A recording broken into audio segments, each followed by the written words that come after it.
Let's just remember that there's a lot of things that are going on that never make the news. So hopefully this will provide information for some. True story.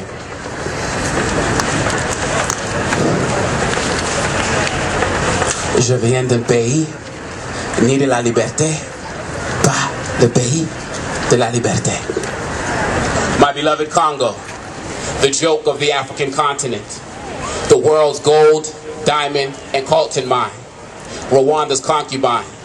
This country of mine, poisoned with the swine that is Western policy.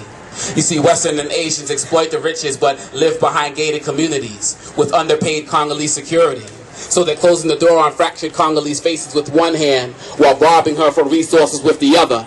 And no province is safe, because even some of our own corrupted Congolese leaders are involved in this race, but even they can't keep pace in the face of our Rwandan aggressors, annexing our spirit to their sick and stricken, sinister soul, to such an extent that to now call Eastern Congo, you must dial Rwandan area codes as they toy with the possibility of introducing Rwandan currency in the East. The United Nations talks of peace, knowing full well that peace can only be attained through violence. Jean-Pierre Bemba becoming the Congolese Prime Minister can only happen through violence. Child soldiers fighting in fear of retribution on their families, joining the spread of violence. Raping my mother country and spilling her black coltan blood only continues through violence. When I talk to you about Congolese genocide of Western compliance, your response?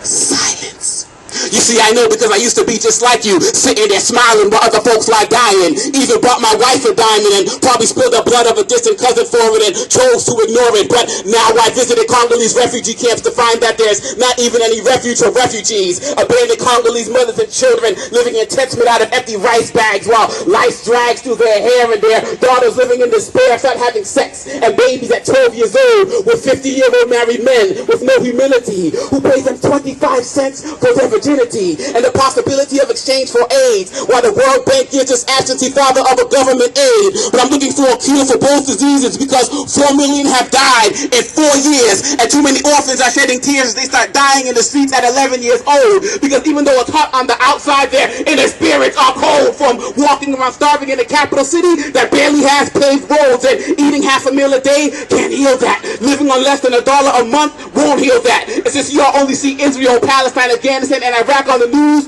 Y'all can't feel that. And so I'm hoping that 1,000 words can be worth a picture, because this image of the Congo may not fit your stomach, but it'll fit your fingers with diamonds, your ears with gold, your cell phones with coltan, while newly discovered Congolese oil heats your house when it's cold. But y'all still don't give a damn, even when I talk to y'all about Congolese with polio, walking as if their left knee was glued to their left hand. You see, there may be a cure for measles and malaria, but there's no medicine for misery. In a country they steer in the wrong direction, and children dying from all sorts of infection, and 12-year-old girls condemned to death because rich married men don't use protection, and all of their relationships end in rejection. It's like the entire country suffering from a lethal injection. A second genocide in less than 100 years that's gone without mention, along with the fact that we've gone over 13 years until this election on the Congolese street called the Avenue of the Future. That's when my father was tortured and nearly died in detention. So you have to forgive me when I say the future looks bent in the minds of the people. And you see, I'm also pissed off because they say long live an independent Congo, but I don't remember when it ever was. The international community correctly condemns Congolese corruption and question where the ministers bought their cars from.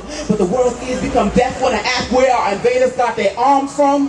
This is the Congo, damn it, and ain't none of it funny. Americans who work here say it's a great place to make money. Folks with connections from Bush to Bin Laden said he robbing this country of our resources through Lebanese liaisons, living in the land of internationally sanctioned genocide, where pathetic United Nations plus putrid United States policies equals pesticide, claiming that they finally broke good peace, but don't let them fool ya, because up until this day we're still thinking of body bags and Bunya, because their role in the Congo supports nothing but violence. Our continual purchase of Congolese resources that never benefit the masses, compliance, possible untested AIDS drugs on unsuspecting Congolese in the name of science. Poems like this to try to wake you all up, a simple act of defiance. All I ask, my beloved Congolese people, self-reliance. But when I ask you to help me heal the hurting heart of Africa, your response?